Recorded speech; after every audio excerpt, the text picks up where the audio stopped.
Hello, magandang hapon sa inyong lahat. So, unahin muna natin itong Sabongero update ano.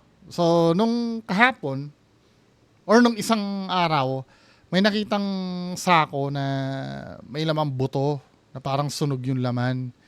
Now, hindi pa na-verify kung tao yon. Then, nung nag-conduct ng diving yung mga divers, di ba?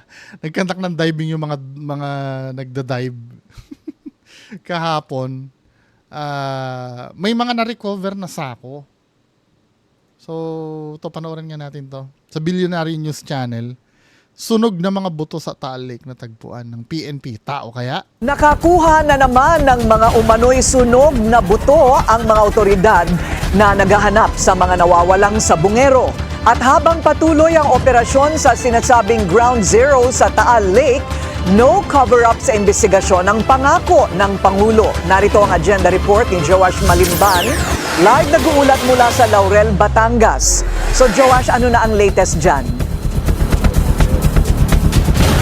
Corina, kaninang umaga pa na-locate yung bagong mga sako na natagpuan dito sa may Taal Lake matapos yung first batch ng search and retrieval operations na isinagawa ngayong araw. Pero bandang mag-aalas 3 na. Pero wala pang proven na ito ay human remains, di ba? Talaga nakakita lang talaga sila ng sako. Nang opisyal na simulan ng mga otoridad yung pagkuha sa mga sako na ito. Muling na-recover ang ilang sako sa isang parte ng Taal Lake ngayong araw. Pero hanggang ngayon, wala pang kumpirmasyon sa DOJ o sa PCG kung ano ang laman ng mga ito. Let's just stay patient. We are doing everything that we can to retrieve what is there, and we hope for the best results. Ngayong araw, nakapunta ang mga miyembro ng media sa lokasyong malapit sa pinagsagawaan. Saan kaya yan? Pahihinugin muna yan, ano? Siguro mga 5 months or kalahating taon bago natin puntahan. Ng technical dive ng PCG at PNP. Liblib at tago ang lokasyon at masukal ang daanan. Sa bagay, dinadala na dyan patay na, no? Hindi naman yata dyan pinapatay eh. Tama? Dyan, parang... Papasok. Hindi kinumpirma ng mga otoridad kung ito ang sinasabing pinagdalhan umano ng mga missing sabongero.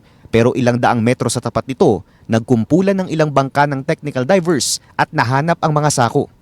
Dagdag pa riyan, dami. local informants daw mismo ang nagsabi ng lokasyon ng ilang mga na-recover na mga buto. Kung local informants yun, siguro yun yung... Ito, isa sa theory ko, yung tinasabing local na yun, isa yun sa mga bankero siguro. Na hinire, na naatasan ng sumama sila na magtapon dyan. Siyempre, siguro yung mga gumawa nun, hindi marunong magbangka, di ba? Yun. Pwede. There are other locals that have given similar information dahil lumutang nga po itong si whistleblower. Biglang nagsilabasan din dun sa local Nako, area. talagang kinukonfirm So, yung ano. we are relying not just on one claim, but we are trying to corroborate it as much as possible.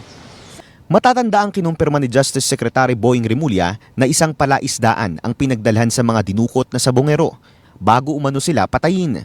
Kasama sa mga nagsilbing witness ng iahon ng mga sako ang ilang piskal at ilang miyembro ng National Bureau of Investigation.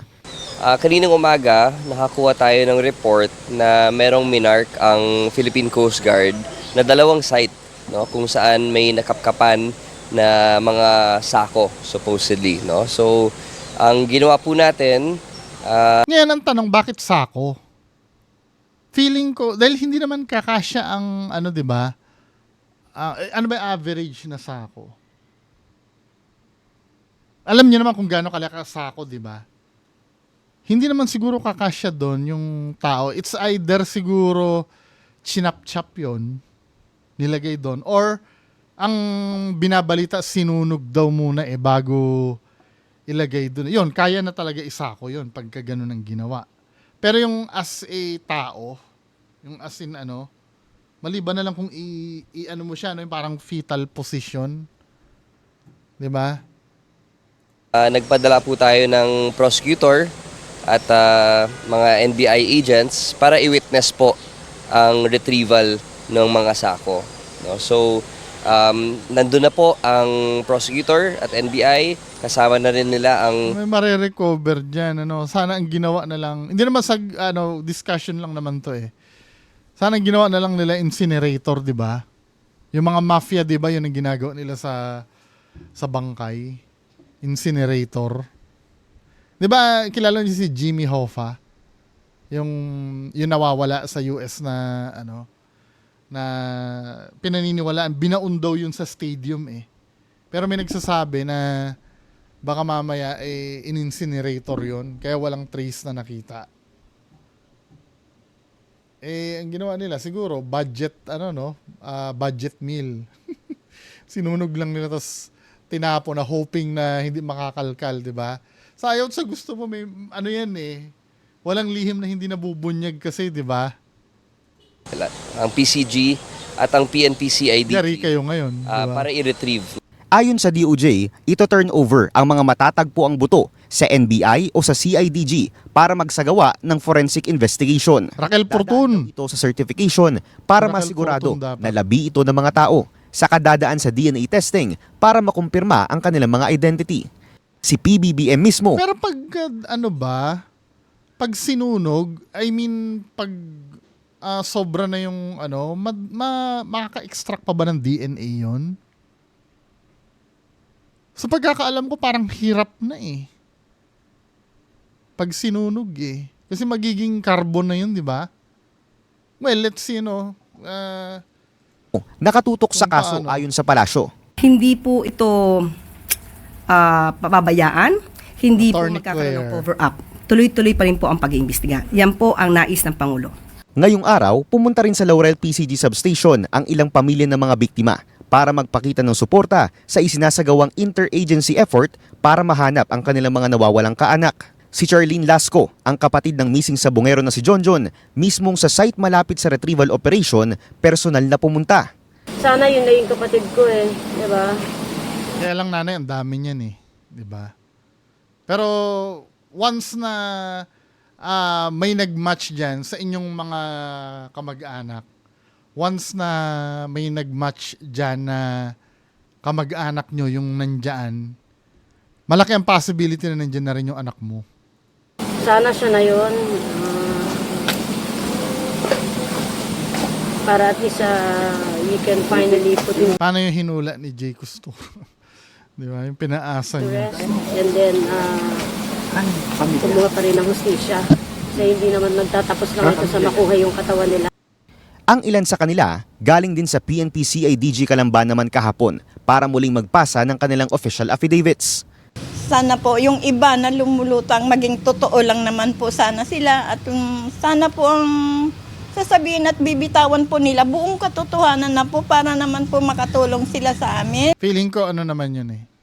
Kasi syempre, ewan ko kung masyadong magaling magplano ang kalaban, baka mamaya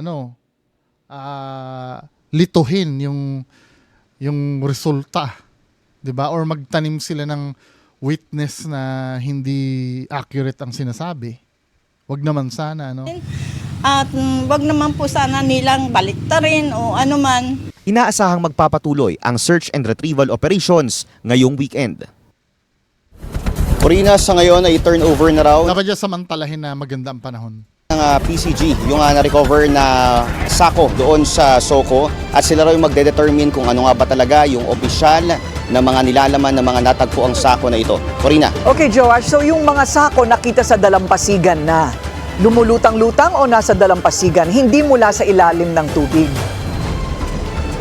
Naanod yun, Corina, yung natagpuan na sako ngayong araw ay natagpuan doon sa may lake bed, malapit doon sa may site kung saan hinihinala na pinagdalhan umano ng mga missing sabongeros o yung sinasabing palaisdaan na pagmamayari ng isang personalidad na sangkot nga raw sa pagdukot ng mga sabongero. Doon siya nakita sa may lake bed, 50 to 70 feet yung lalim approximately. And yung dalawang sako na natagpuan, 10 feet away lang from each other. Yung sinasabi na nasa dalampasigan ay yun ata yung na-recover kahapon na malapit lang din dun sa Pampang kung saan pinaghihinalaan nga rin na pinagdalahan dun sa mga missing sa Bungero. Corina. Naglagay ba ng laman na pampabigat sa loob ng sako, Joash?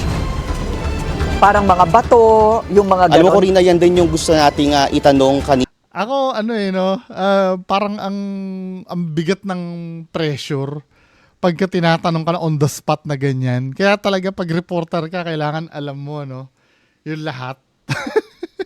Pag tinanong ka na, hindi ko po na itanong eh. Babalikan ko po kayo mamaya. Pero alerto yung reporter no. Maabilidad din magbalusot eh.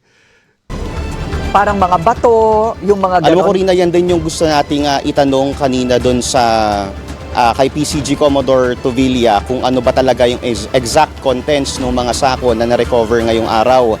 Dahil nga may mga alegasyon o may mga sinabi din yung mga ilang witness tulad ni Patidongan na meron daw mga nilalagay na pampabigat doon sa mga sako na ito. Para Pero lumubog. kanina, nung nakita natin, nung nire-recover o iniaangat yung sako mula dun sa ilalim, ay nakalagay na ito sa isang mesh bag. Ito yung sinabi ni Commodore Tuvilla na pinaglagyan doon sa mga sako na na-recover sa ilalim dahil nga raw maaari na nagdi-disintegrate na yung mga sako at laman nito.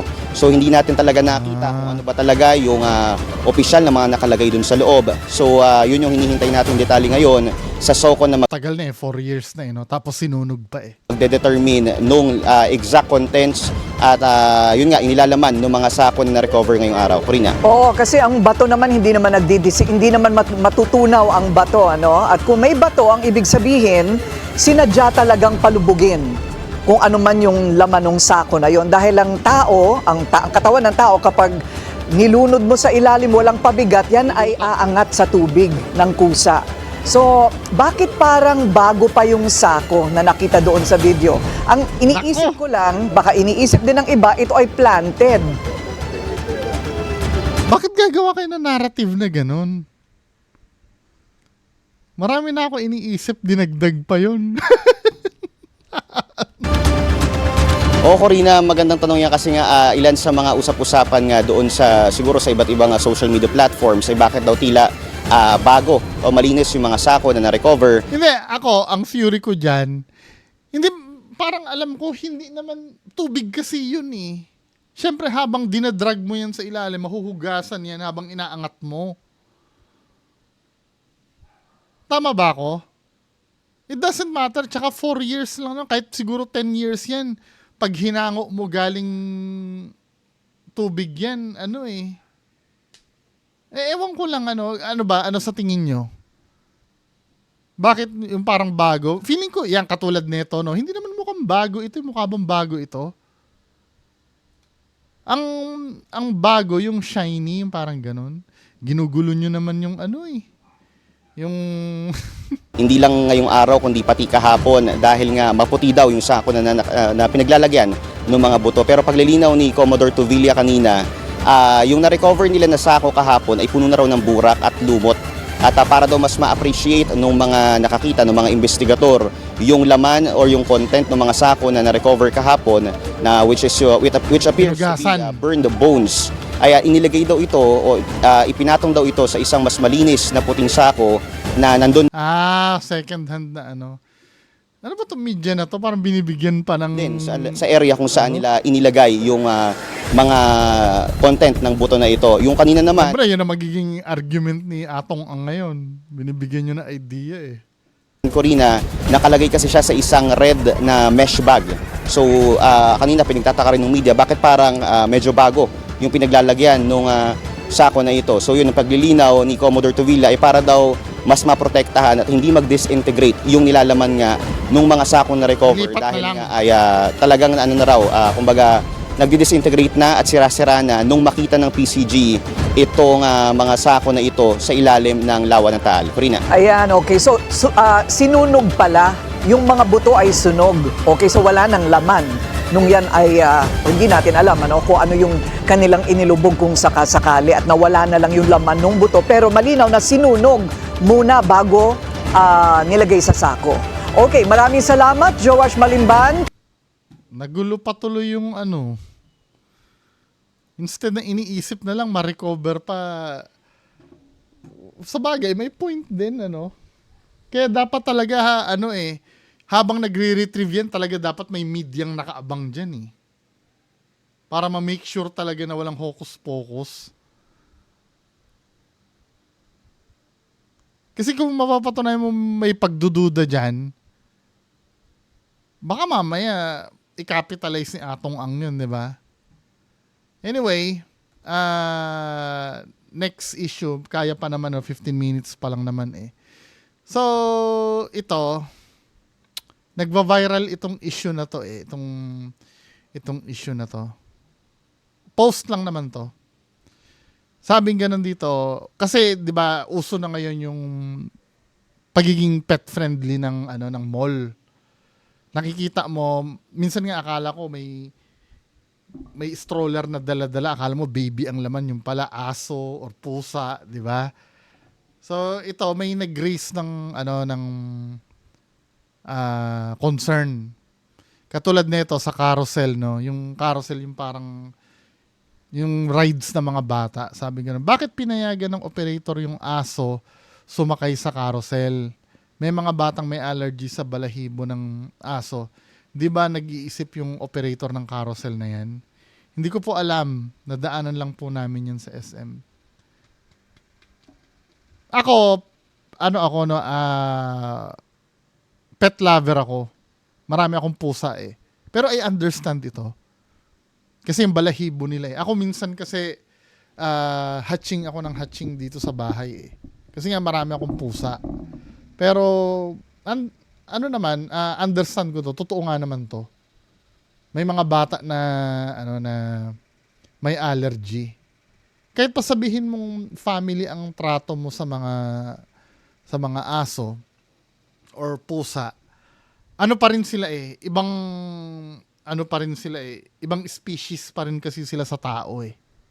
Hindi dahil na mas mababang uri sila, no? Kasi iba yung katawan nila eh. Yan, may mga balahibo yan eh. Tayo mga tao, may balahibo din naman tayo, pero hindi katulad nung sa kanila. Yung sa kanila kasi madali maglagas yan eh.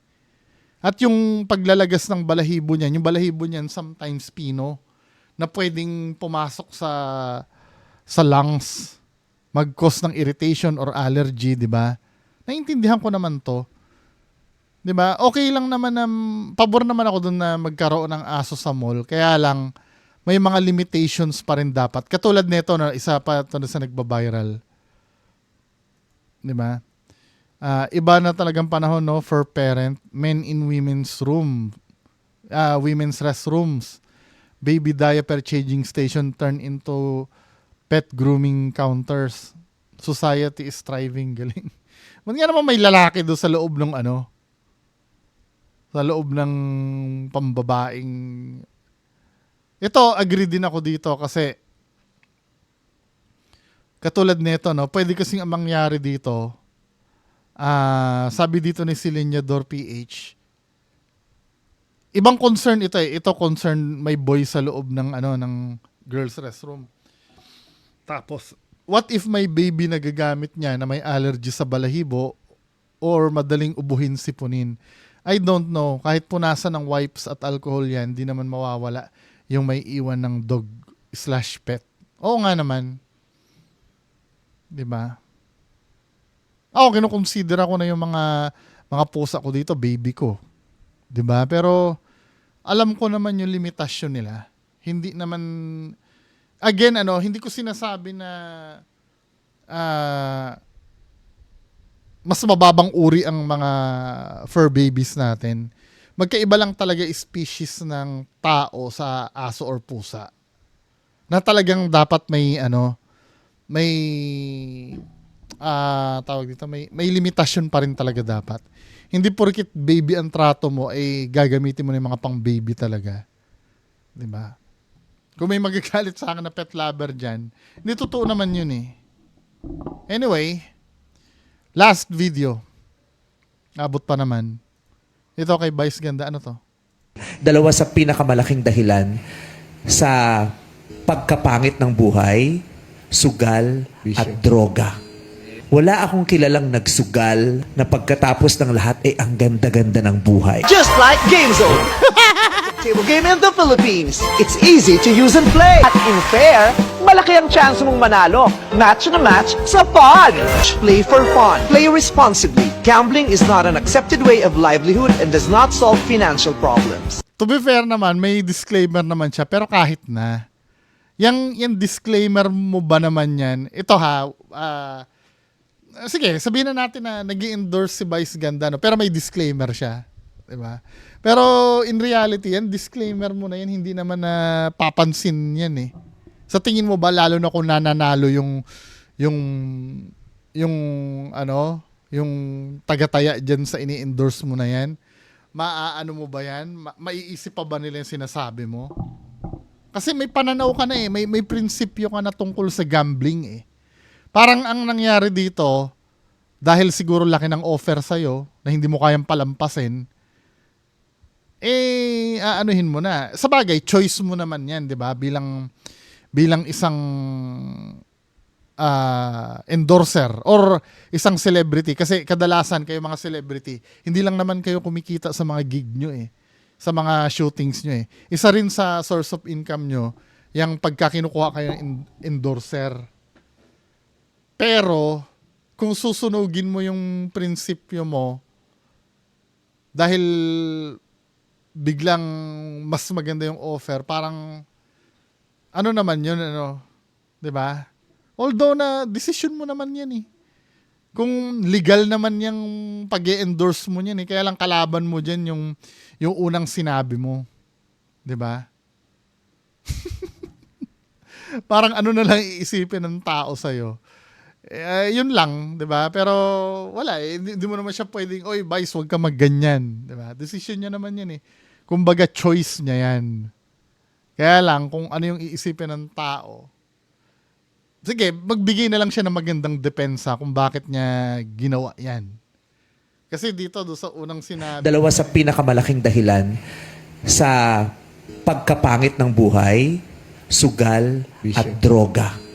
Wala akong kilalang nagsugal na pagkatapos ng lahat ay ang ganda-ganda ng buhay. Just like Game Zone. Table game in the Philippines. It's easy to use and play. At in fair, malaki ang chance mong manalo. Match na match sa fun. Play for fun. Play responsibly. kahit na inakit mo eh, no? Inakit mo na malaki ang chance mong manalo tapos sabi mo play responsibly. Di ba sa tingin mo ba kung may control lahat ng magsusugal dyan sa ini-endorse mo, kikita yan? Hindi. Di ba? Parang ang nakikita ko dyan yung yung sa sigarilyo, di ba? Government warning, dangerous to your health daw, pero isa yun sa mga isa yun sa mga palaisipan eh. Ano ba yun? Dahil sa tax. Kaya hindi nila di ba? Anyway, meron pa ang may news regarding dyan eh. Ito sa bagay, yung kay Vice naman ay feeling ko legal naman yun, Ito, regarding naman ito sa mga influencer na nag-i-endorse ng illegal gambling online. Diba? Tingnan natin, CICC sa mga influencer na nag-i-endorse ng illegal gambling online. Ilang influencer at content creator ang tinukoy ng Cybercrime Investigation and Coordinating Center o CICC na nag-e-endorso ng illegal online gambling sites. yari. Apela ng CICC, kusa na nilang tanggalin ang kanilang mga post bago sila aksyonan. Nakatutok si JP Soriano. O sino-sino kaya yung mga yun? Kung panay-scroll ka sa social media, malamang lumabas na sa feed nyo ang ilang kilalang social media influencers na nanghihikayat o nagpo-promote ng online gambling platforms. Pero sabi ng Cybercrime Investigation and Coordinating Center o CICC, may natukoy daw na mga influencer na illegal online gambling sites ang ini-endorso. Several influencers and content Si Atty. Aboy, Atty. Aboy Paraiso. CICC na pala siya. Kasama namin sa UTW yan eh. Si Atty. Aboy. illegal gambling content have also been identified. Gaya ho nung sinasabi ni Ronald, may naabutan pa kami nagla-live. Kaya mensahe sa kanila ng CICC. Itanggalin nyo na ho, i-take down nyo, magkusa kayong i-take down yung mga content na pinut up nyo with regards to promoting these illegal online activities. So, up to today, nakikiusap pa rin ako sa inyo. Starting next week ho, CICC will take action. Sabi ng Ano yan, mabait yan si Attorney Aboy. Kasama namin na nag-expose kay FLM yan eh. ICC, handa silang kasuhan ang mga influencers na ito kung mapapatunayang nilabag nila ang batas sa panghihikayat na tumaya sa iligal na online sugalan. Sa Lunes, kapag di raw tinanggal ng mga influencers at social media personalities ang mga contents nila, Hindi, paano kung alam nila legal yung ano, 'di ba? Sa bagay, ignorance of the law, ano ano nga yun? Ignorance of the law excuses no one, 'di ba?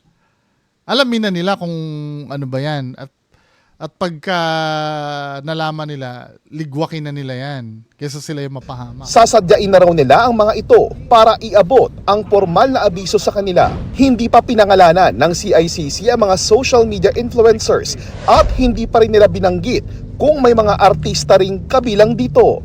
Sa ngayon, nakipag-ugnayan na raw ang CICC kay PNP Chief General Nicolas Torre at nanawagan na rin sa BIR upang silipin ang kinikita at kung nagbabayad ba ng buwis ang mga naturang influencers.